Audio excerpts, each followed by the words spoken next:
অষ্টগ্রাম জামিয়া হাফিজিয়া মাদ্রাসা কামারগাঁও ছাতক সুনামগঞ্জের পক্ষ থেকে আয়োজিত আজকের 28তম বার্ষিক ওয়াজ মাহফিলের সম্মানিত সভাপতি মণ্ডলী, উপস্থিত আমার সরিতা ওয়াজিবুল ইহতারাম হযরত উলামায়ে কেরাম, এলাকার গণ্যমান্য মুরব্বীগণ, স্থানীয় এবং দূরদূরান্ত থেকে আগত দিন দরদি কোরআন প্রেমী তাওহীদি জনতা এবং পর্দার আড়াল থাকা মা বোনেরা, আলহামদুলিল্লাহ এতক্ষণ পর্যন্ত অত্যন্ত সুন্দর এবং গুরুত্বপূর্ণ আলোচনা করছিলেন আজকের মাহফিলের গুরুত্বপূর্ণ মেহমান হযরতুল আল্লামা হযরত মাওলানা মুফতি বশির আহমদ সাহেব দামাত বারাকাতুহুল আলিয়া।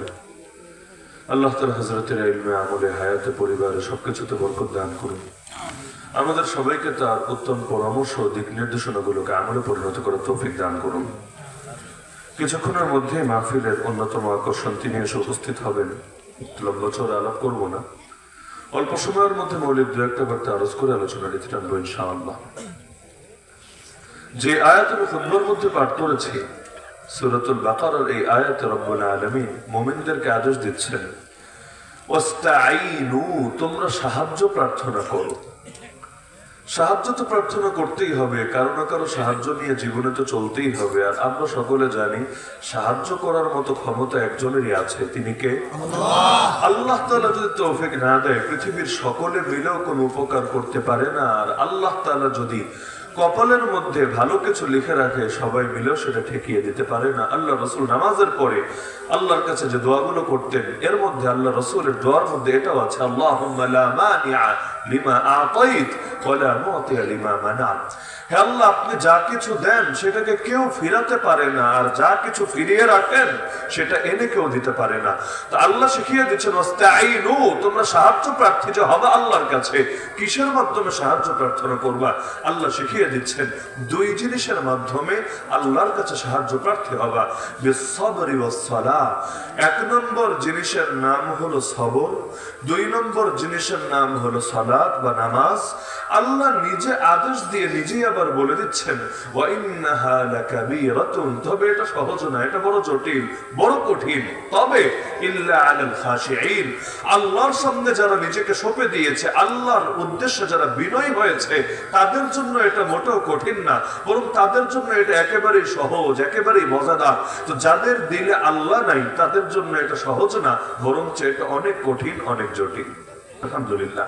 তো যে প্রসঙ্গে কথাটা টানলাম, বয়স তার 65, শোনালো যে ছোটবেলায় তার বাবা নামাজের ব্যাপারে এতটা কড়া ছিল, তাদের সব ভাইকে বলে দিয়েছিল যে কোনো একদিন, এমনকি শীতের দিনও, যদি দেখি ফজরের সময় মসজিদে জামাত হচ্ছে আর তোমরা ইচ্ছাকৃত ভাবে ঘুমায় আছো, অলসতা বশত ঘুমায় আছো, তোমাদের ঘুম ভেঙেছিল, টের পেয়েছিল যে জামাত হচ্ছে, তারপরও তোমরা জামাতে যাও নাই, ল্যাপ মুড়ি দিয়ে, কম্বল মুড়ি দিয়ে শুয়ে আছো, কোন একদিনও যদি দেখি, যেদিন দেখবো সেদিন থেকেই তোমরা ত্যায্যপুত্র।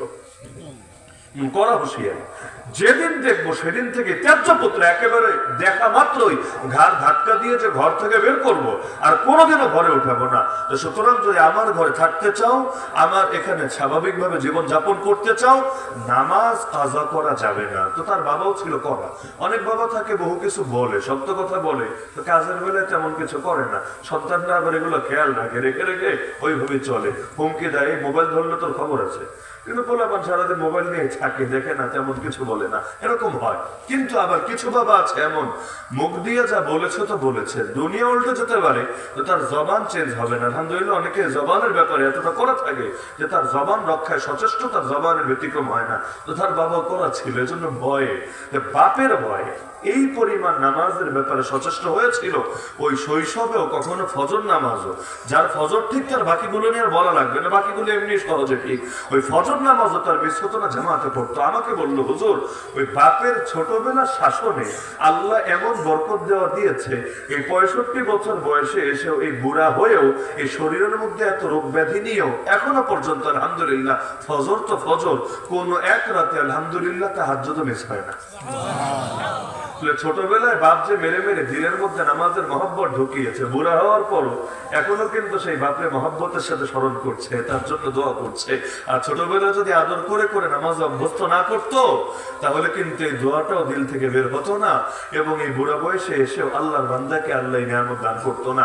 এমনকি শুধু তাহাজ্জুদই না, তার সাথীরা আমাকে শুনিয়েছে যে হাত তুলতে দেরি, আল্লাহ কিছু মানুষকে যোগ্যতা দেয়, খুব বিরল এক যোগ্যতা, যে হাত তুলতে দেরি, চোখ বেয়ে পানি গড়িয়ে পড়তে দেরি না। এমন গড়িয়ে পড়া পরে বড় বড় দাড়ি যে টপ টপ করে পানি পড়তে থাকে, এইরকম দুইটা চোখ আল্লাহ তাকে দিয়েছে।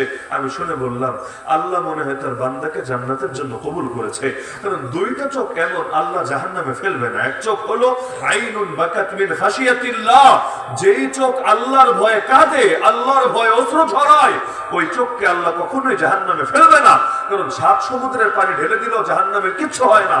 কিন্তু মুমিনের দুইটা ফোঁটাই যদি ঝরে আল্লাহর ভয়ে, জাহান্নামের আগুন এক মুহূর্ত আর টিকতে পারে না। আর 2 নম্বর চোখ হলো ওয়াইনুন বাতাত তাহরুসু ফি সাবিলিল্লাহ, যেই চোখ আল্লাহর রাস্তায় রাত জেগে জেগে জিহাদের ময়দানে পাহারাদারি করে, যাতে মুমিনরা আরামে ঘুমাতে পারে, যাতে অন্যান্য সাথী ভাইয়েরা নিরাপদ থাকতে পারে, এজন্য আল্লাহর রাস্তায় জিহাদে পাহারাদারি করে রাত জেগে জেগে, এই 2 চোখকে আল্লাহ জাহান্নামে ফেলবে না। তো এর মধ্যে এই যে আল্লাহর ভয় অশ্রু ঝরায় যে চোখ, এটা এমন দামি নিয়ামত। নবীজি দোয়া করতেন আল্লাহর কাছে, নবীর দোয়া তো উম্মতের জন্য শিক্ষণীয় দোয়া, উম্মতেরই তো দোয়া করা উচিত। নবী বলতেন আল্লাহুম্মা ইন্নী আসআলুকা, হে আল্লাহ নিশ্চয়ই আমি আপনার কাছে চাই, ভিক্ষা চাই, আইনাইনি হাত্তালাতাইন তাসকিয়ানিল কলব বিদুরুফিদ জাম'i মিন খাশিয়াতিক ক্বাবলা আন তাকুনা দুমু দামা ওয়াল আযরাসু জামরা, আমাকে এমন 2টা চোখ দিয়ে দেন আল্লাহ, যে 2টা চোখ আপনার ভয়ে অনেক পানি ঝরায়, অনেক অশ্রু ঝরায়, এই দিলটাকে চোখের পানি দিয়ে সিক্ত করে রাখে ওই দিন আসার আগে। আরে যেই দিন চোখ থেকে পানি না রক্ত ঝরবে, রক্ত আর মুখের মাড়িগুলো পর্যন্ত জ্বলন্ত অঙ্গারে পরিণত হবে, আল্লাহ ওরকম ভয়াবহ দিন আমার জীবনে আসার আগেই এমন 2টা চোখ দিয়ে দেন, যে 2টা চোখ আপনার ভয়ে পানি ঝরাতে যায়। পাপের কারণে দিলগুলো শক্ত হয়ে যায়, তখন আর পানি আসে না চোখে। আল্লাহ কোরআনে বলেছেন সূরা বাকারায় যে অন্তর এমন শক্ত হওয়া হয়, ফাহিয়া কাল হিজারাতি ওয়া আশাদ্দু কাসওয়া, পাথরের মতো হয়ে যায়, অথবা পাথরের চাইতে বেশি শক্ত হয়ে যায়। তো দিলের মধ্যেও ভয় লাগে না, চোখ দিয়েও কোনো পানি আসেনি, যে এত পাপের সাগরে ডুবে আছে, কোনোদিন ভয় লাগে যে আমরাও জাহান্নামে যেতে পারি? মনে তো হয় যে জান্নাতে দুনিয়াতে 1 পিস গেলে আমি ওই পিস, এর বাইরে মনে হয় কেউ যাবে না। অথচ সাহাবীরা কি পরিমাণ ভয় করতেন জাহান্নাম নিয়ে, এমনকি ওসমান রাদিয়াল্লাহু আনহু কবরের পাশ দিয়ে গেলে এত কাঁদা কাঁদতেন, দাড়ি পর্যন্ত ভেজে যেত, সকলে অবাক হয়ে যেত, আপনি এত কেন কাঁদেন কবর দেখলে? তিনি বলতেন এই কবর হলো আখিরাতের প্রথম ঘাঁটি, এখানে যে ধরা পরে সবগুলো ধাপে ধরা, আর এখানে যে পাস পরে সবগুলো ধাপে সহজেই পাস, তা আমার তো ভয় লাগে। অথচ ওসমান রাদিয়াল্লাহু আনহু তিনি কিন্তু জান্নাতে সুসংবাদপ্রাপ্ত সাহাবী, নবী তার নাম নিয়ে জান্নাতে বলে দিয়েছেন, আবু বকর ফিল জান্নাহ ওয়া ওমর ফিল জান্নাহ ওয়া উসমান ফিল জান্নাহ। তো যার নাম নিয়ে নবী জান্নাতি বলে ঘোষণা দিয়েছেন, আল্লাহ তাআলা তার দিলের মধ্যে ভয় দিয়েছেন, কিন্তু আমাদের দিলে কোনো ভয় লাগে না। তো নামাজ এমন এক গুরুত্বপূর্ণ জিনিস, একজন মানুষ মুসলমান হবে কিন্তু নামাজ পড়বে না, এটা কল্পনা করা যায় না। তো নবীর দেশে, নবীর শহরে তাকালে দেখা যেত যে ওই জামানায় মুনাফিকরাও ভণ্ডামির মুখোশ যাতে খুলে না যায়, লোকের কাছে যাতে ধরা খেয়ে না যায়, এজন্য ওরাও এসে নামাজ পড়তো। কেন? কারণ ওই যে বললাম নামাজ না পড়লে, মানে নামাজ না পড়লে ও যে মুনাফিক, এটা দুনিয়ার সবাই বুঝে ফেলবে, গোপন রাখতে পারবে না। সাহাবী বলেন যে আমরা রাসূলের জামানায়, আমাদের জামানায় কাউকে যদি নিয়মিত ফজরে আর এশায় না দেখতাম, আমরা তাকে মুনাফিক মনে করতাম। আমাদের দেশে তো আলহামদুলিল্লাহ বলবেন না, নাউজুবিল্লাহ বলবেন, নিজেরা বলে নিয়ে যতগুলো মসজিদ আছে, আমি তো মনে করি, আমার সাথে কোনো দ্বিমত থাকতে পারে, আমি মনে করি যদি মসজিদগুলো খালি মসজিদ কমিটিতে যারা থাকে, অন্য কেউ দরকার নেই, মসজিদ কমিটিতে যারা থাকে, সভাপতি, সেক্রেটারি, ক্যাশিয়ার, আরো যারা আছে, এরাই যদি নিয়মিত অন্তত ফজরে এসে শরীক হইতো, কারণ ফজরে তো ওজন নাই, বাকি জোহরে হয়তো দোকানদারি, আসরে হয়তো দূরে সফরে, মাগরিবে হয়তো ডাক্তারের কাছে, ফজরে কি? ফজরে তো বউয়ের কোলে, খাটে, বিছানায়, আর কি আছে? আর কি ওজন আছে তোমার কাছে? তো এই ফজরে তো অন্তত আসতে পারতো। যদি দেখা যায় কোন মসজিদে কমিটিরাই নিয়মিত মসজিদে আসে না, তাহলে ওই সময় সাধারণ মানুষরা কি বলবেন আমারে বলে? মসজিদ কমিটি বুঝেন, মসজিদের খেদমত করবে তারা, তো মসজিদে খালি পয়সা পয়সা কালেকশন করলেই কালেকশন হয়। ওই পয়সার চাইতে বড় দামি জিনিস হলো মানুষ, মুসল্লি। আমাদের তো এখন পয়সা কালেকশনের চাইতে বেশি মুসল্লি কালেকশন করা দরকার। ভাই ফজরের নামাজে 5টা মুসল্লি দেন না ভাই, 10টা মুসল্লি দিয়া যান না, যারা নিয়মিত ফজর নামাজটা পড়বে। এখন বাস্তবেই মানে মুসল্লি কালেকশনের সময় এসেছে। কারণ টাকা থাকলে কি না থাকলে কি, আল্লাহ নবী এমন মসজিদে নামাজ পড়েছেন বৃষ্টির দিনে পানি এমন ভাবে পড়তো, নবী সেজদায় গেলে কপাল পর্যন্ত ভিজে যেত। ওই যে লাইলাতুল কদর রাসূল নামাজ পড়েছেন, কপাল ভিজা ছিল। তাহলে দেখা যেত যে তার উপরে ছাদ দেওয়ার মতো ওই সামর্থ্য মুসলমানের নাই। কিন্তু আলহামদুলিল্লাহ নামাজের কোনো কমতি নাই। আর আমাদের টাইলসের অভাব নাই, এসির অভাব নাই, সৌন্দর্যের অভাব নাই, খালি মসজিদের মধ্যে মুসল্লি নাই। মাসাজিদুহুম আমিরা ওয়া হিয়া খারাবুম মিনাল হুদা। মসজিদগুলো খুব সুন্দর তো হচ্ছে, কিন্তু হেদায়েত থেকে কেমন জানি দিনকে দিন শূন্য হয়ে যাচ্ছে। অন্তত সহসভাপতিগুলো আইলতে অবস্থা হইতো না, কারণ বাংলাদেশে অর্ধেক মানুষই মনে হয় সহসভাপতি। এই পদের এত বেশি লোক, মানে সবাই খুশি রাখতে হয়, এজন্য গণহার ইসলামী হলে নায়েবে আমির আর এমনি জেনারেল হলে সহসভাপতি, এই দুইটা শব্দ এত বেশি। অন্তত 10টা 20টা সহসভাপতি যদি আসে তাও তো অবস্থা হতো না। কিন্তু বেশিরভাগ মসজিদে দেখবেন ইমাম সাহেব, মুয়াজ্জিন সাহেব আর 2-4 জন মুরব্বী সাহেব, শেষ। এর বাইরে আর কেউ নেই। এই হলো আমাদের দেশের মসজিদগুলোর অবস্থা। আল্লাহ হেফাজত করুন। ওমর রাদিয়াল্লাহু আনহু তিনি নামাজ ইমামতি করছিলেন, কারণ যিনি দেশের ইমাম হন, দেশের ইমাম মানে ইমামুল মুসলিমিন, খলিফাতুল মুসলিমিন, তিনি মসজিদের ইমাম হন, অন্তত কেন্দ্রীয় মসজিদে। 5 ওয়াক্ত না পারলে অন্তত যেই ওয়াক্তগুলো পারে, বা অন্তত জুমা, ঈদের নামাজ, এগুলো তিনি ইমামতি করেন। এগুলো বাংলাদেশে বসে বুঝবেন না, কারণ এখানে তো বেশিরভাগ সময় নারীরাই ক্ষমতায় থাকে। এদেরকে যদি বাইতুল মুকাররমে ইমামতি দিয়ে দেন, অবস্থা কি হবে? এখন দেখেন না, গর্ব করে বলে যে বাংলাদেশে দেখো, পশ্চিমারা দেখো, নারীর ক্ষমতায়ন হচ্ছে। কিভাবে হচ্ছে? আগে বলতো আর কি গর্ব করে যে এখানে দেখো প্রধানমন্ত্রীও নারী, বিরোধী দলীয় নেত্রীও নারী, সংসদের স্পিকারও নারী, খালি জাতীয় মসজিদের খতিবপদটা বাকি। নারীর ক্ষমতায়ন করতে চাইলে 100% তো এখানেও পারলে ঢুকায় দিত, কিন্তু এগুলো আবার হুজুররা মানবে না, জাতি আন্দোলন করবে, এজন্য পারে না খালি ওখানে দিতে। ইসলামে দেশের শাসক কেন পুরুষ হওয়া লাগে, ওই কারণগুলোর মধ্যে একটা কারণ তো এটাও বটে, কারণ তাকে পাবলিকের নামাজের ইমামতি করতে হয়। নামাজ এত গুরুত্বপূর্ণ, তিনি যখন নিজে এসে নামাজের ইমামতি করবেন, মানুষের দিলে তো এর প্রতি আলাদা একটা আগ্রহ জাগবে। আর যদি দেখা যায় যে দেশের শাসক যে জুমায়ও তারা দেখা যায় না, ঈদেও তারা খুঁজে পাওয়া যায় না, তাহলে মানুষের আর দিলের মধ্যে কি আগ্রহ থাকবে? তো লোকদের দিয়ে করাতে চাইলে আগে নিজে করতে হয়। নেতা যদি নিজেই মিছিলের সামনের কাতারে থাকে, কর্মীদের মনোবল কেমন চাঙ্গা থাকবে আপনি বলেন? আর নেতা এসি রুমের মধ্যে লুকায় থাকে, কর্মীদের যা যা সামনে যা, এই আগায় যা, তোর আমি আছি তোদের সাথে, তাহলে কর্মীদের কিন্তু মনোবল ওরকম চাঙ্গা থাকবে না। স্বাভাবিক ব্যাপার। আল্লাহ রাসূল জিহাদে যেতেন, নিজে সম্মুখ সমরে থাকতেন, সামনে গিয়ে হাজির, জিহাদে নিজে নেতৃত্ব দিচ্ছেন। এমনকি 27টা ময়দানে তো নিজে থেকে নেতৃত্ব দিয়েছেনই। নবী বলেন আরো যে 47টা বাহিনী পাঠিয়েছে, আমার দিল চাই আমি একটা বাহিনী থেকেও পিছে থাকবো না। কিন্তু সবগুলো তো আমার সাহাবী সবাইকে শরীক করতে পারি না, অনেকের বাহন নাই, অনেকের পয়সা নাই, অনেকের অস্ত্র নাই। নবী বলেন আমার নিজেরও তেমন সামর্থ্য নাই সবাইকে আমি এই পর্যাপ্ত জিনিসগুলো দিব, সবাইকে নিয়ে একসঙ্গে জিহাদে যাব। তা আমি যদি সব ময়দানে যাই, এই সাহাবীগুলো তারা দিলের কষ্ট সইতে পারবে না। তো ওরা যাতে অন্তত এই অন্তরের কষ্টে না ভোগে, এজন্য মাঝে মাঝে আমি ওদের সাথে থেকে যাই, এমন যাতে না হয় সবাই চলে গেলে আমার এই গরিব মানুষগুলো আফসোস করতে করতে তারা মারা গেল। তো এই জন্য আল্লাহ রাসূল নেতৃত্ব দিতেন সামনে থেকে। তো ওমর রাদিয়াল্লাহু আনহু নামাজ শুরু করেছেন আল্লাহু আকবার বলে, সানা পড়ছেন, মানে এখনো সূরা ফাতিহা আসেন নাই, সুবহানাকাল্লাহুম্মা ওয়া বিহামদিকা ওয়া তাবারাকা ইসমুকা, সানা পড়ছেন। এর মধ্যে এক আগুন পূজারী মুশরিক এসে মসজিদের মধ্যে হঠাৎ করে ঢুকে তার গায়ে এলো পাথরি ছুরি দিয়ে আঘাত করতে লাগলো। এর মধ্যে লাস্ট আঘাতটা ছিল সবচেয়ে ভয়াবহ, পুরো ছুরিটা তার নাভির নিচে তলপেটের মধ্যে ঢুকে গেল। ওমর রাদিয়াল্লাহু তাআলা তিনি কিন্তু নামাজ পড়ছিলেন, ইমামতি করছিলেন, তাই এখানে তাকে আঘাত করে সে চাইলো ছুরিটা বের করে এখান থেকে পালাবে, মানে কেউ যাতে ধরার আগেই সে পালিয়ে যেতে পারে। কিন্তু সামনে থেকে যে সাহাবীরা ছিলেন তারা ধরার জন্য এগিয়ে আসলেন। একে একে 13 জন সাহাবীকে সে আঘাত করে বসলো। যেই আসছে সামনে এলো পাথারি শুধু আঘাত করেই যাচ্ছে। একে একে 13 জনকে আঘাত করলো, যাদের মধ্যে 7 জনই পরে শহীদ হয়ে গিয়েছিল। অবশেষে এক সাহাবী পেছন থেকে নিজের গায়ে থেকে চাদর ছুঁড়ে মারলো আর মাথায়। এখন চাদর যখন চেহারার উপর এসে পড়লো, এখন তার সামনে কিছু দেখে না, তিনি পেছন থেকে এসে অনেক জায়গায় মেরে ফেললেন। কারণ ওকে যদি জিন্দা গ্রেফতার করতে চান, আরো যে কয়জনে মারবে কোনো গ্যারান্টি নাই, তো এর জন্য রিস্কে গেলেন না, ওকে শেষ করে দিলেন। ওমর রাদিয়াল্লাহু আনহু এই অবস্থায় যখন তার পুরো তলপেট ফুটা হয়ে গেছে, দর দর করে রক্ত গড়িয়ে পড়ছে, ওই অবস্থায় তিনি তার বরাবর পেছনে যে সাহাবী ছিলেন তাকে ইশারা দিলেন, তুমি সামনে আসো, এসে নামাজের হাল ধরো, মুসল্লিদের নামাজ নষ্ট করা যাবে না, তুমি ইমামতি চালাতে থাকো। পেছনে সাহাবী সামনে আসলেন, তিনি ইমামতি করতে লাগলেন। মাসালা তো এটাই, কোনো কারণে ইমামের যদি উযু ভেঙে যায় বা কোনো কারণে নামাজ ছুটে যায়, তাহলে তিনি সরে যাবেন, বরাবর পেছনে যে থাকে, যদি যোগ্য হয় আর কি। এখন যদি কোনো বকলম সভাপতি, বকলম সেক্রেটারি দাঁড়ায়, যারা সূরা ফাতিহা পড়তে গেলে দাঁত 16টা ভেঙে যাবে, এগুলো দিয়ে তো নিজের নামাজই হবে না, জাতির নামাজ কি হবে? এর জন্য অন্তত ইমামের পেছনে এমন লোক থাকতে হয় যে কোনো কারণে ইমামের নামাজে যদি ঝামেলা হয়, সে নামাজটা হাল ধরতে পারে, চালিয়ে নিতে পারে।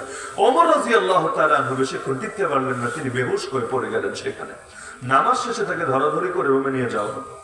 আল্লাহর বান্দার দীর্ঘ সময় পরে যখন জ্ঞান ফিরলো, জ্ঞান ফেরার পরে ওই অবস্থায় যে আঘাতে পরে তার মৃত্যুই হয়েছিল, শহীদই হয়েছিলেন, ওই অবস্থায় হুশ ফেরার পরে প্রথম প্রশ্নই তিনি করলেন, আসাল্লান নাস, তোমরা জলদি আমাকে বলো, মানুষেরা কি নামাজ পড়েছে?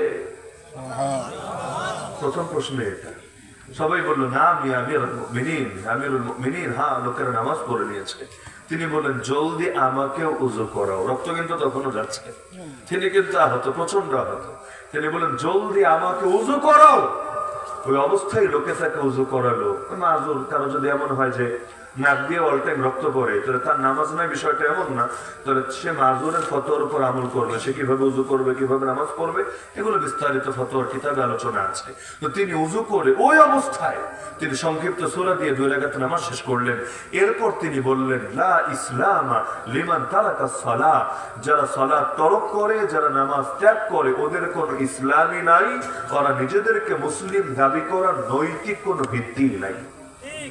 নামাজের প্রতি কি পরিমাণ আগ্রহ ছিল তাদের! তিনি যখন দেশের বাদশাহ খলিফা, তখন চিঠি লিখে পাঠিয়েছিলেন সব রাষ্ট্রের গভর্নরের কাছে, প্রাদেশিক যত গভর্নর আছে, ইন্ডিয়া যেমন মুখ্যমন্ত্রী এই টাইপের আর কি, যতগুলো প্রদেশ, সব প্রদেশে যত গভর্নর আছে, তাদের কাছে চিঠি লিখে পাঠালেন, শোনো, তোমাদের সব দায়িত্বের মধ্যে আমার কাছে সবচেয়ে গুরুত্বপূর্ণ দায়িত্বের নাম কি জানো? ইন্না আহাম্মা উমুরিকুম ইনদিয়াস সালাহ, সবচেয়ে গুরুত্বপূর্ণ দায়িত্বের নাম নামাজ। যে নামাজকে হেফাজত করবে, নামাজের ব্যাপারে যত্নবান থাকবে, সে বাকি দিনকে হেফাজত করবে। আর যে নামাজকে বরবাদ করবে, সে অন্যগুলোকে আরো বেশি বরবাদ করবে। এজন্য দেখেন না, নবীজি বলেছেন সবচাইতে বড় চোরকে, সবাই জানেন যে নামাজে চুরি করে, ঠিক মতো রুকু সেজদাই করে না, নামাজের মধ্যে যে চুরি করে, সবচাইতে বড় চোর। কেন? আল্লাহর সঙ্গেই যে সৎ না, ও বান্দার সঙ্গে সৎ হবে কিভাবে?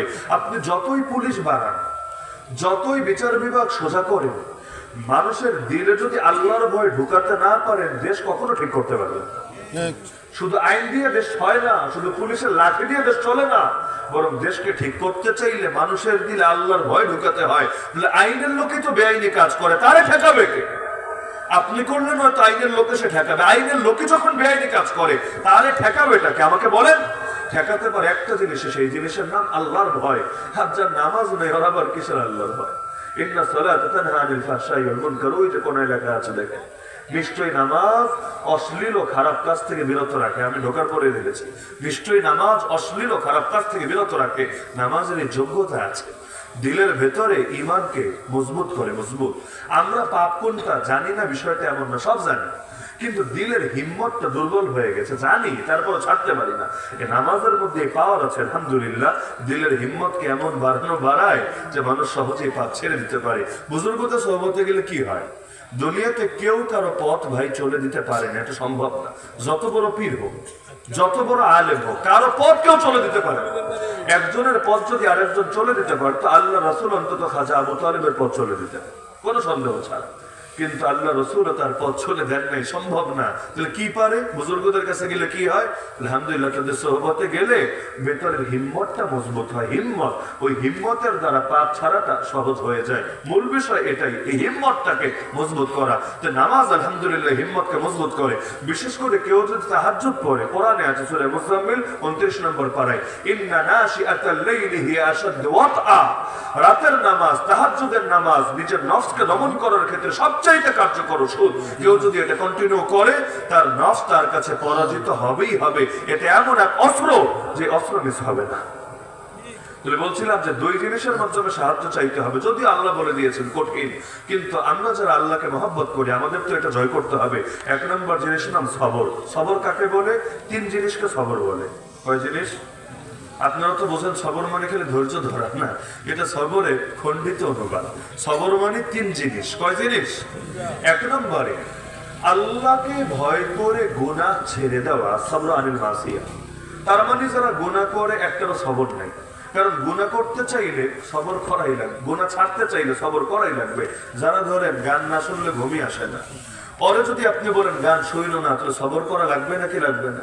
যারা বিড়ি সিগারেট না খেলে বাথরুমও ক্লিয়ার হয়, পাবলিক টয়লেটে গিয়েও টানতে থাকে, পরে যদি আপনি বলেন ভাই বিড়ি সিগারেট খাইও না, আর সবর করা লাগবে নাকি লাগবে না? অবশ্যই লাগবে। যারা ঘুষের টাকা ছাড়া চলেই না, মানে বেতন তার কাছে কিছু মনে হয় না, বেতন না পাইলে আলহামদুলিল্লাহ, তো ঘুষের টাকা ছাড়া তার চলেই না। বাংলাদেশে তো বহুত সেক্টর, নাম বলার দরকার নেই, এমন বিভিন্ন সেক্টর এমন আছে এখন আর মামু খালুর জোর থাকলেও চলে না। চাকরি নিতে গেলে 10 লাখ 20 লাখ 30 লাখ দেওয়া লাগে, সরকারি চাকরি, সোনার হরিণ। তো 10 লাখ 20 লাখ যে দিল, দিবে কোথেকে? ওর কাছে কি আলাদিনের ছেড়ে গেছে নাকি ওর কিডনি বেচে দিবে? ও এগুলো থেকে দিবে না, হয়তো জমি বন্ধক রেখে দিয়েছে, না হলে ঋণ নিয়ে দিয়েছে, না হলে মায়ের সোনা গয়না বেচে হলেও দিয়েছে। এই যে দিয়েছে, অর্থাৎ প্রথম দিন থেকে চিন্তা থাকবে লাভ কি করলাম না, পরে আগে আমাকে এইটা কৌশল করতে হবে, এই 10 লাখ এই 20 লাখ কৌশল করতে হবে। ঋণ নিয়ে ঋণ দেওয়া লাগবে না, জমি বন্ধক রাখলে বন্ধক ছোটানো লাগবে না। আরে বেশিরভাগ মানুষই তো টাকা নিজের কাছে জমানো থাকে না, এটা ব্যবস্থা করা লাগে যে এখন ফেরত যদি না দেয় তাহলে সে দুনিয়া টিকবে কিভাবে? তার নামে মামলা হবে, হয়রানি হবে, ফ্যামিলির ইজ্জত যাবে। তো এখন এই টাকাটা উসুল করবে কিভাবে? 10 লাখ 20 লাখ মুখের কথা না, এটা উসুল করতে গিয়েই তার 2 নম্বর পদ ধরা লাগে। ওই একবার যখন 2 নম্বর পদ ধরে আর 2 নম্বরের মজা পাওয়া যায়, ওইটা কি আর ছাড়তে পারে? আমরা ঢাকা কেন্দ্রীয় কারাগারে দেখতাম শুধুমাত্র এক জেল থেকে বন্দী হয়ে আরেক জেলে আসবে, সব জায়গার পোস্টিং এক না। দেখেন না, পুলিশকে উল্টাপাল্টা করলে ধরেন সুনামগঞ্জ থেকে পাঠিয়ে দিবে খাগড়াছড়ি, কেন? কারণ ওইটাই তার জন্য একটা পানিশমেন্ট। তাহলে জেলও সব জেল এক না, কিছু কিছু জেল এটা হলো পানিশমেন্ট, মানে এখানে ইনকাম চলে না ওদের, এখানে আসলে ওরা কষ্টে থাকে। আর কিছু জায়গা হলো ওদের জন্য আলাদিনের চেহারা, ঢুকতে দেরি, এখানে পকেট ভরতে তার দেরি না। ঢাকা কেন্দ্রীয় কারাগার তেমন এক জায়গা, আরে কারারক্ষী তো কারারক্ষী, জেলার তো জেলার, সুপার তো সুপার। এখানে পুরনো বন্দি যারা মানে কয়েদি, এদেরও অধিকাংশের মাশাআল্লাহ গাড়ি বাড়ি হয়ে গেছে। এই জেলের ভেতর থেকে থেকে বাইরে বাইরে তারা ফ্ল্যাট কিনে ফেলেছে, গুলশান ধানমন্ডিতে তারা প্লট ফ্ল্যাট সব মালিক হয়ে গিয়েছে। কিভাবে? এই পরিমাণ ধান্দা চলে সেখানে। ওই যে আপনাদের মনে থাকার কথা, এক জল্লাদ মুক্তি পেয়েছিল না, মারা গেছে বেচারা, আল্লাহ তার ইমানের সাথে মৃত্যু হলে তাহলে মাফ করুক, তাহলে জান্নাত দান করুক। এই জল্লাদের ছাড়ার পরে পরবর্তীতে কিন্তু পত্রিকা লিখেছিল যে এলাকায় যায় না, ওই জেল গেটে ঘুরঘুর করে। কারণ সারা জীবন জেলে থাকতে থাকতে কামাতে কামাতে এমন মজা পেয়েছে, হঠাৎ করে এক পেশা ছেড়ে কিন্তু আরেক পেশা যাওয়া যায় না, এটা মানুষ অভ্যস্ত থাকে না। তো সারা জীবন তো এখানে কামাইছে, এখন বাইরে গিয়ে কি করবে? এখন গিয়ে ওই ভেতরের লোকদের সাথে তার থেকে পরিচয় ছিল, ওই গার্ড টার্ডের সাথে পরিচয় ছিল, ওদের সাথে লিয়াজও করে লিঙ্ক করে ওই বন্দীদের স্বজনরা যারা দেখা সাক্ষাৎ করতে যায় ওইখানে ধান্দা শুরু করে দিয়েছিল। তো সাংবাদিকদের কাছে ধরা খেয়ে গেছে, পত্রপত্রিকায় লেখালেখি হয়েছে। তো দেখা যাচ্ছে, আমরা দেখতাম যে অন্য কোনো জেল থেকে এই কেন্দ্রীয় কারাগারে আসতে গিয়ে 2 লাখ 4 লাখ 6 লাখ ঘুষ দিয়েছে ট্রান্সফারের জন্য, চাকরি নেওয়ার জন্য না। তো 6 লাখ দিয়া 2 লাখ দিয়া যদি ট্রান্সফার করে, তাহলে এটার মাথায় নিয়েই তো করে যে 2 লাখ খুঁয়েছে অন্তত 10 লাখ পাওয়ার জন্য, না হলে 2 লাখ কেন খরচ করবে আমাকে বলেন? তো সিস্টেমটাই তো নষ্ট হয়ে গেছে, সিস্টেমটাই তো নষ্ট হয়ে গেছে। তাহলে এই যে গোটা সিস্টেমের মধ্যেই পচন ধরেছে, তাহলে এখন যারা এগুলোতে মজা পেয়েছে, আপনি যতই তাদেরকে বলেন ভাই ছাইরা দাও ছাইরা দাও, ওয়াজ দিয়ে কাজ হবে না, তার সবর লাগবে, সবর। তো গুনাহ ছাড়তে গেলে সবর লাগে। এই যে সামনে দিয়ে মায়া একটা চলে গেলে চোখটা নামাতেই পারেন না, কেন? আপনার সবর নেই। মোবাইলে ফেসবুক ইউটিউব চালাতে গেলে ওই যে যা চলে আসে ইচ্ছায় অনিচ্ছায়, ওয়াজ শুনতে গেলেও বেরিয়ে এসে একটা নাচা শুরু করে দেয় না, এমন এমন এক জামানা, মানে বিজ্ঞাপন দেখবেন না তো কি হয়েছে, দেখা যাবে আপনাকে। তো ওয়াজ শুনতে ঢুকলেন, বেরিয়ে এসে একটা নাস্তা শুরু করেছে, দেখা যাবে ও আচ্ছা এসেছে, ঠিক আছে। নবী বলেছে 2 নজর দেওয়া যাবে না, প্রথম নজর মাপ, ঠিক আছে, এমন নজর দেওয়া দিব চোখ আর সরাবো না, একবারে 5 মিনিট 10 মিনিট যা পারি একবারে দেখে নিব। অনেকের মাথায় এমন বুদ্ধি থাকে আর কি। নবী বলেছে প্রথম নজর মাপ, এজন্য পরে না চোখের পলক, তাকিয়েছে তো তাকিয়েছে, এখন আর পলকও ফেলে না, এখন আর চোখও সরায় না। অথচ এটা বোঝে না যে প্রথম নজর মাপ মানে অনিচ্ছাকৃত, খালি পড়েছে নামিয়ে নিয়েছে অতটুকু মাপ, কিন্তু এরপর যদি স্থির রাখে ওটা মাপ না, বরং ওটাও তার জন্য জঘন্য পাপ। তো বদনজরের মজা একবার যারা পেয়ে গেছে, যতই ওয়াজ করেন এরা দেখবেন সহজে বদনজর ছাড়তে পারে না। যে কোনো গুনাহ ছাড়তে চাইলে সবর লাগে, সবর। যে বাংলাদেশে এখন অধিকাংশ ট্রাফিক পুলিশের মন ভালো না, এখন না, বিগত 5 মাস ধরে মন ভালো না। আপনারা খেয়াল করলে দেখেন রাস্তার গাড়ি ঘোড়ার অবস্থা ভালো না, আমাদের তো অবস্থা খারাপ হয়ে যাচ্ছে। বিশেষ করে আমি গত 2-3 মাসে সিলেটে যত মাহফিল করেছি, যদি টানা কয়েকদিন মাহফিল না থাকে, যত সম্ভব গাড়ি আনা সাহসী হয় না। কেন? ওই দেখা যাবে ব্রাহ্মণবাড়িয়া পর্যন্ত আসতে আসতে 6 ঘন্টা 7 ঘন্টা শেষ, আর বাকি রাস্তা তো পড়ে আছে, আর মাহফিল আপনার করা লাগবে না। এক এক জায়গায় মানে জট লাগলে আর খোলার কেউ নাই। কেন? কারণ যারা খোলার দায়িত্ব নিয়ে যেত তাদের মন ভালো নাই। মন যেহেতু ভালো নাই, কাজেও গতি নাই, এই বসে আছে, এই দাঁড়ায় আছে, হলে হলো না হলে নাই। তো আন্দোলন শেষ হওয়ার পরে এটা করতো অনেকদিন নিজেদের গুরুত্ব বোঝানোর জন্য, যে তোরা আমাদের মারছস, আমাদের থানা জ্বালাইছস, আমাদেরকে অনেকদিন পর্যন্ত লুকায় থাকা লেগেছে তোদের জন্য, ঠিক আছে, তোদেরকে একটা চরম শিক্ষা দিব আমরা, আমাদের কদর কত বেশি, গুরুত্ব কত বেশি, এবার তোরা বুঝবি। কিছুদিন পর্যন্ত এমন করেছে। যেমন আব্দুল বাতিল কাসেম হাফিজাউল্লাহ, হয়তো আপনারাও চেনেন, সারা বাংলাদেশে চেনেন। হুজুরের গাড়ি যখন ডাকাতি হলো, সেই ঘটনা সকলের কম বেশি জানা আছে। ডাকাতি হওয়ার পরে ডাকাতরা তো গাড়ি একেবারে ধাক্কা মেরে ফেলে দিয়েছে গর্তের ভেতরে। কারণ গর্তের ভেতর থেকে রাতে উঠাবে কিভাবে? এটা তো ক্রেন দিয়ে টেনে টেনে উঠাতে হবে। তো পুরো রাত তারা সেখানে উঠাতে পারেনি। তো দিনের বেলা এখন পুলিশও এসেছে, ফোন দিয়ে এনেছেন, এলাকাবাসী এসেছে, আবার ক্যারেন যেগুলো আছে এগুলো এনেছে গাড়ি উঠাবে বলে। এর মধ্যে তারা দেখতে পাচ্ছেন যে পুলিশের রেসপন্স নেই। মানে একটা তাদের স্বতঃস্ফূর্ত আগ্রহ থাকবে না, তারা তো আরো বেশি অ্যাক্টিভ থাকবে, কিন্তু দেখা যাচ্ছে তাদের তেমন রেসপন্স পাওয়া যাচ্ছে না। এই করে তো করে না, আসে তো আসে না, এই টাইপের অবস্থা, ফোন আর ফোন আর ফোন। তো জিজ্ঞাসা করলেন, আমি এটা কারো বদনাম করার জন্য বলছি না, কিন্তু মানসিকতায় যে আমাদের অনেক সময় সমস্যা হয় এটা বোঝানোর জন্য বলছি। তো দেখা গেল যে পরবর্তীতে যখন আসলে এক পর্যায়ে, তখন নিজেরাই বললো যে যেই জাতি নিজেরাই পুলিশে মারে ওই জাতির কপালে এমনই থাকে। মানে হলো হুজুরের ডাকাতি হয়েছে, হুজুরের গাড়ি পড়েছে, এগুলো পরে, কিন্তু আমার গুরুত্ব কি এটা তোমার আগে বুঝতে হবে। মহিলারা অনেক সময় রাগ করলে তখন হাতে তো মারতে পারে না, ভাতে মারে। ভাতে মারে মানে কি, এখন আর খাবারে মজা হয় না, এই লবণ বেশি, এই বেশি, এই পাইনটা, সেই মানে একটা না একটা ঝামেলা লেগে থাকে। কখনো জানে যে এই বেটা রান্না জানে না, তো আগেই তো বাপ মায়ের থেকে আলাদা করেছে, ফ্ল্যাট বাসা নিয়েছে, এখন বাপের বাড়ি গিয়েছে তো গিয়েছে, আসতে চায় না, জানে ওর খাবারের খবর আছে, খালি ডিম ভাজি আর ভাত, ডিম ভাজি আর ভাত। এগুলো হলো অধিকাংশ পুরুষের রান্নার যোগ্যতা আর কি। যারা তবলিগ করে মাশাআল্লাহ এদের কথা আলাদা। এছাড়া দেখা যাবে ডিম ভাজি আর ভাত কয়দিন খাবে, কয়দিন খাবে, ইচ্ছা করে একটু দেরি করে। কেন? আমার গুরুত্ব বুঝুক যে আমি তার কত সেবা করি, কত খেদমত করি, আমি না থাকলে তার ঘরে যে সুখ থাকে না, গুরুত্ব বুঝুক। অনেক সময় মানুষ এভাবে কৃত্রিম সংকট তৈরি করে গুরুত্ব বাড়ায়। দেখা যায় বাজারে মাল আছে ঠিকই, তো গোডাউনে আটকে রেখেছে, সিন্ডিকেট করে রেখেছে, এটা বেরে করবে না। কেন? পাবলিক বোঝো পেঁয়াজের কত গুরুত্ব, বোঝো কাঁচামরিচের কত গুরুত্ব, বোঝো লবণের কত গুরুত্ব। বুঝলে কি হবে? ওই যে দাম বাড়বে, দাম বাড়বে, একদিকে ডিমান্ড আছে আর একদিকে সাপ্লাই নেই, দাম বাড়বে হো করে, এরপর ছাড়বে। ওই যদি এভাবে একদিনও যদি মোটামুটি বেশি দামে বেচতে পারে, ওর আর এই মৌসুমে লাগবে না, একদিনের ছক্কাই তার বাকি সারা জীবন চলবে। কৃত্রিম সংকট তৈরি করে, এগুলো সব লাইনে চলে। আমার একটা ডেট দেন না, না কোনো ডেট নাই, 365 দিনের মধ্যে 370 দিনে ভরা, কোনো ডেট নেই। একেবারে মঙ্গল গ্রহ থেকে শুরু করে বুধ গ্রহ, বৃহস্পতি গ্রহ, সব জায়গায় দাওয়াত নেওয়া, কোনো ফাঁকা নাই। তারপর নাই তো নাই 1 মাস 2 মাস, অমুকরে ধরে, তমুকরে ধরে, লাস্টে গিয়ে একজন দিয়ে বলে, হুজুর জীবনে খুশি করে যাচ্ছে, কত দিয়ে খুশি করবা? বেশি না, আপনারা আনার জন্য হেলিকপ্টার পাঠাবো আর পকেটে 2 লাখ দিয়ে দেবো। আচ্ছা ডেট কয়টা লাগবে বলো?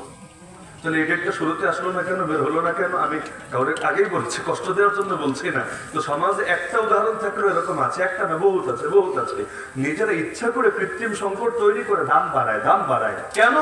যাতে করে মানুষ তাদের চিনতে শেখে। তো ইদানিং দেখা যায় ওই রাস্তাঘাটে মুসাফাহার আমল কমে গেছে। মুসাফাহার আমল মানে কি, আগে রাত বিরাতে যারা চলাফেরা করেন দেখার কথা, দেখবেন ট্রাক থামে একটু পর পর, ট্রাকের চোখে, ট্রাক ড্রাইভারের চোখে লেজার লাইট মারা হয়। কারা মারে সেটা আর নাই বললাম, লেজার লাইট মারা হয়, ট্রাকগুলো থামে। থামার পরে দেখবেন মাশাআল্লাহ নবীজি সুন্নতের প্রতি কত মহব্বত তাদের দিলে। রাত 2টা হোক, রাত 3টা হোক, তারা হাত বাড়ায় দেয়। হাত বাড়ানোর পরে নিচ থেকেও যে লেজার লাইট মেরেছে সে এসে মুসাফাহা করে। মুসাফাহাটা করার পর চেহারায় এমন নুরানি হাসি ফুটে ওঠে, বোঝা যায় আল্লাহ নবীর কত খাঁটি আশিক তারা, নবীর সুন্নাত জিন্দা করতে পেরে, এরপর হাতটা পকেটে চালান করতে পেরে এত খুশি। আরে আপনি হাতের মধ্যে চাঁদ পায়ে গেলে এত খুশি হবেন না, নবীর একটা সুন্নতের উপর আমল করতে পেরে যত খুশি। মাঝখানে কি হয়েছে সেটা নাই বা বললাম, আমরা ভালো ধারণাটাই করলাম। ইদানিং দেখা যায় সুন্নতের আমলও কমেছে, অনেকের মনও খারাপ হয়ে আছে, এখন মন ঠিকই হয় না। এমন এক ভয়াবহ অবস্থায় দেশ পৌঁছেছে, সবচেয়ে বেশি অনিরাপদ মনে আমরা মানে শুধু আমি না, মানে যারা রাত বিরাতে চলাফেরা করে, এখানে আমাদের মাইকোলা ভাইরাও আছে, এখানে আরো এরকম যারা দূর দূরান্ত থেকে আসে, এসে আবার তাদের রাতের মধ্যে ফেরা লাগে। এই গতকাল বাংলাদেশের এক আলোচক, গাজীপুর বাড়ি তার গাজীপুরে, মানে ওখানে থাকে, মাদ্রাসা আছে। তো দেখা গেল মাহফিল করে ফিরছেন, তো টঙ্গীর পাশে একটা জায়গার নাম আছে গাজীপুরা, মানে গাজীপুরের মধ্যে একটা জায়গা গাজীপুরা, সেখানে জ্যামের মধ্যে গাড়ি আটকে গেছে। আমরা আগে জিন্দগিতে কল্পনাও করি নাই যে গাড়ি জ্যামের ভেতরে থাকলে এমন কিছু হতে পারে। 7 জন যুবক হাতে অস্ত্র নিয়ে এসে তাদেরকে গাড়ি দরজা খুলতে বলছে। তো এরকম দেখলে কে দরজা খুলবে? আপনি তো খুলবেন না, ভেতরে আতঙ্ক কাজ করবে। তো এই হাতে যা ছিল এগুলো দিয়ে সবগুলো গ্লাস ভেঙে গাড়িতে কুপিয়ে তাদের সাথে যা কিছু ছিল, একেবারে মোবাইল থেকে শুরু করে, মানে যেহেতু খোলে নাই এজন্য মেজাজও গরম ছিল, হুজুরের মাথায় টুপিটা পর্যন্ত নিয়ে গেছে। টুপি বলেন, চোখের চশমা বলেন, পাগড়ি বলেন, মানে যা আছে একদম সবকিছু নিয়ে গেছে। এইরকম দৃশ্য জ্যামের মধ্যে ঢাকা, মানে গাজীপুর তো এটা বলতে গেলে নারায়ণগঞ্জ গাজীপুর এগুলো ঢাকার অংশে ধরা যায়। তো জ্যামের মধ্যে যদি এইরকম কাণ্ড ঘটতে পারে তাহলে নিরিবিলি রোডে কি ঘটতে পারে মানে বলেন? এই যে আপনাদের মাহফিলে আজকে আসলাম জগন্নাথপুর, ওই রোড দিয়ে ঢুকেই তো, এই রোডে তো আমার নিজেরই 2বার অভিজ্ঞতা আছে, বেশি না, যদি আল্লাহ হেফাজত করেছেন। আগেই দেখার কারণে গাড়ি ব্রেক করে একদম মানে ব্যাক গিয়ারে কিছু দূর গিয়ে আল্লাহ তাআলা 2বারই হেফাজত করেছেন। তো আপনাদের কাছে রোডের গল্পই বলছে, দূরেরটা না বলি। তো নিয়মিত এগুলো হতে থাকে যদি আল্লাহ হেফাজত করেন। ওই জেলে যাওয়ার আগে 1বার শুধু অভিজ্ঞতা আছে, গাজীপুরে এমন জঙ্গল নিয়ে ঢুকাইছে আল্লাহ, একদম গাড়ি সহ নিয়ে পুরো ঢুকিয়ে এরপর যা আছে জিনিসপত্র তো সব রাখলো, লাস্টে শুধু আমার উপর এতটুকু দয়া করলো, মোবাইলটা দিয়ে দিল। ওই ছেলেরা যারা ছিল তারা বললো যে হুজুরের মাহফিলের সব শিডিউল তো মোবাইলে নোট করা, আলাদা ডায়েরিও নেই।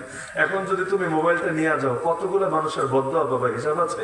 কারণ কারোর সাথে যোগাযোগ হবে না, ডেইলি হাজার হাজার লাখ লাখ লোক তোমার বদদোয়া দিবে। তো এভাবে এত বদদোয়া পেলে তোমার এই পেশায় বরকত আসবে? মানুষের দোয়া তো দরকার আছে। তো দেখা গেল সবার সব নিল, ড্রাইভারে বাটন ফোন পর্যন্ত নিল, কিন্তু আলহামদুলিল্লাহ লাস্টে গিয়ে দয়া মায়া করে আমার মোবাইল তো দিল গুনে আমার 500 টাকাও দিল, যে হুজুর যাবেন খরচ লাগবে না নিয়ে। তো এমনিতেও টাকা নিয়ে গেছে বহুত যা ছিল তা, কিন্তু একেবারে 500 টাকা দিয়ে দিল, হুজুর দোয়া করে যান, আর সামনে যান আর পেছনের দিকে তাকায় না। আমার নিজের একবার অভিজ্ঞতা আছে, বেশি নাই, কিন্তু অনেকের দেখা যায় মাঝে মাঝে হচ্ছে। গত 3-4 মাসে বাংলাদেশে অন্তত 100 জন বক্তার উপর অ্যাটাক হয়েছে, অন্তত 100 জন, যার মধ্যে পুরো দেশের মুরব্বী এমনও আছেন যেমন মধুপুরে পিসা হুজুর, কে না চিনে থাকে, তাও আমাদের সিলেট বিভাগে, যদিও শেষ মাথায় হবিগঞ্জের মাধবপুর মাহফিল করে যাচ্ছেন, হুজুরের গাড়ি, বড় গাড়ি, ওই গাড়ির মধ্যে পর্যন্ত অ্যাটাক দিয়েছে ডাকাত দল। যদিও ড্রাইভার সচেতন ছিল আলহামদুলিল্লাহ, গাড়ি থামায় নেই, গ্লাস ট্লাস ভেঙে গেছে, কিন্তু হেফাজত করেছেন। এই যদি হয় অবস্থা, আমাদের কাছাকাছি কার্যকর শোনালাম, দূরের গুলো নাই শোনালাম, বাংলাদেশের সবচাইতে বড় মুরব্বী থেকে শুরু করে সবচাইতে সাধারণ মানুষ কেউ নিরাপদ থাকছে না। তাহলে কি বলবেন, মানে এই দোষ কার উপর চাপাবেন? জাতিগত ভাবে তো এগুলো আমাদের জন্য ভালো না। বিদেশে গেলে দেখা যায় ইমিগ্রেশন দেখলে, বাংলাদেশি পাসপোর্ট দেখলে এত পেরেশানি করার পরে, যাদের আত্মীয় স্বজন বিদেশে থাকে একটু খোঁজ নিয়ে, খালি যদি দেখে বাংলাদেশে পাসপোর্ট, কোনো কথাই নাই, বাকিদের সালাম দেয়, সালাম দিয়ে সারের। বাংলাদেশে দেখলে এমন যাতা আচরণ করে, মাঝে মাঝে মনে হয় কি পাপ করেছে নাকি এই দেশে জন্ম দিয়ে, মানুষই মনে করতে চায় না। যদি জিজ্ঞাসা করা হয় মানে বাঙালির প্রতি তোমার এত দুশ্মনী কেন, মানে তোমার কি ক্ষতিটা করেছে, তো প্রত্যেকে এমন কিছু কাহিনী শোনাবে যে হুজুর এই জাতি আমাদের এই লাইনে বা এই লাইনে বা এই লাইনে কোন একটা ঝামেলায় ফেলেছে। যেই দেশে একবার গিয়েছে মাশাআল্লাহ, মানে এমন নাম কামিয়ে এসেছে যে এখন নিজে তো মরেছে গোটা জাতিরে শেষ করে ছেড়েছে। আল্লাহ হেফাজত করুন। তো যে কোনো গুনাহ আমাদের ভাই চলে এসেছেন, যে কোনো গুনাহ ছাড়তে চাইলে সবর লাগে না কি লাগে না? অবশ্যই লাগে। তাহলে গুনাহ ছাড়া এটা হলো সবরের 1 নম্বর ধাপ। নেক আমল করা, নেক আমল করতে কষ্ট লাগে, ফজর পড়তে কষ্ট লাগে না, তাহাজ্জুদ পড়তে কষ্ট লাগে না, পর্দা করতে কষ্ট লাগে না, মুখে দাড়ি রাখতে কষ্ট লাগে না, সুন্নতি জামা পড়তে কষ্ট লাগে না, সব এটা কষ্ট। তো এই নেক আমল করতে যে কষ্ট সেটাও সহ্য করা, এটা সবরের 2 নম্বর ধাপ। আর হকের পথে চলতে গিয়ে, হকের কথা বলতে গিয়ে যত মুসিবত আসবে, ওই মুসিবত আল্লাহর উপর ভরসা রাখা, এমন কিছু না বলা যাতে আল্লাহর প্রতি নারাজি প্রকাশ পায়, এটা সবরের 3 নম্বর ধাপ। এই তিনটা জিনিসের সম্মিলিত নাম সবর। যদি একটা থাকে আরেকটা না থাকে তাকে পূর্ণ সবরকারী বলা যাবে না। আল্লাহর সাহায্য পেতে চাইলে সবরকেও আঁকড়ে ধরতে হবে, সালাতকেও আঁকড়ে ধরতে হবে। যদিও সবরের মধ্যে সালাতও ঢুকে গেছে, কারণ ওই নেক আমল করা এর মধ্যেও তো অন্তর্ভুক্ত। তাহলে আল্লাহর সাহায্য যেহেতু আমাদের সকলের লাগবে, আমরা ইনশাআল্লাহ 3টা কাজ করব বিশেষভাবে। যত সম্ভব গুনাহগুলো করব না, গুনাহ যত ছোট হোক করব না, নেক আমল যত ছোট হোক ছাড়বো না। পারবেন ইনশাআল্লাহ? গুনাহ যত ছোট হোক করব না, গুনাহের সাইজ কি আর পরিমাণ কি এটা দেখবো না, কিন্তু কার শানে নাফরমানি, কার শানে অবদ্ধতা সেটা দেখবো। আর মনে রাখবো, প্রতিটা কবিরা গুনাহ এক একটা সাপ। মরার জন্য 100 সাপের কামড় লাগে না, যে কোন 1 সাপের কামড় যথেষ্ট। সুতরাং বাঁচতে চাইলে ওই কবিরা গুনাহ থেকে নিজেকে হেফাজতে রাখতে হবে। কারণ একটা কবিরা গুনাহ নিয়ে যদি মরেন, তওবার তৌফিক না হয়, ওই একটা কবিরা গুনাহই যথেষ্ট আপনাকে জাহান্নামে পৌঁছানোর জন্য। যদি না আল্লাহ দয়া করেন, মায়া করেন, আল্লাহ বিশেষ রহমতে বা নবীদের সুপারিশে ক্ষমা করেন, তাহলে এক কবিরা গুনাহের কারণেও জাহান্নামে যাওয়া লাগতে পারে। এজন্য অল টাইম রেডি থাকবেন মরার জন্য তওবা করে। নবীজি যদি ডেইলি 100 বার তওবা করতে পারে, অথচ মাসুম নবী, তাহলে আমি কি আপনি কি? আমাদের কথা 1000 বার করা দরকার। আর আফসোসের বিষয়, আমাদের তওবা এমন 2 নম্বর তওবা, ওই তওবা থেকে আবার তওবা করা দরকার। তওবাটাও তো ঠিক মতো করতে পারি না, তওবাটার মধ্যেও তো ভেজাল ঢুকে গেছে। তো সুতরাং প্রতিটা ক্ষেত্রে চেষ্টা করবেন অল টাইম মরার জন্য রেডি থাকতে। যে এই টাইমে যদি আমার আল্লাহ আমাকে ডাক দেয়, লাব্বাইক আল্লাহুম্মা লাব্বাইক, আলহামদুলিল্লাহ, আল্লাহ আমি রেডি আছি, আমার কোনো আফসোস হবে না। লাউলা আখারতানি ইলা আজালিন কারীব, আমি এটা বলবো না আল্লাহ আরেকটু টাইম দিতা ফাআসাদদাকা, আমি দান সদকা করে আসতাম, অথবা আমি নিজেকে পরিশুদ্ধ করে নিতাম, ওয়া আকুম মিনাস সালিহিন, এবং নেককারদের অন্তর্ভুক্ত হয়ে আসতাম। না, ওটা যদি বলা না লাগে, ওভাবে যদি প্রস্তুত থাকেন, ইনশাআল্লাহ সুম্মা ইনশাআল্লাহ দুনিয়া এবং আখিরাতে আল্লাহ সর্বোচ্চ সাহায্য পাবেন। রাজি আছেন তো ইনশাআল্লাহ? আল্লাহ সবাইকে তৌফিক দান করুন। আমাদের হযরত মাওলানা মুফতি মাহমুদ হাসান গনবী দাঈয়ে ইসলাম চলে এসেছেন, অত্যন্ত মূল্যবান আলোচনা করবেন। আমরা আখিরে মোনাজাত করে সকলে বাড়িতে যাবো ইনশাআল্লাহ। আল্লাহ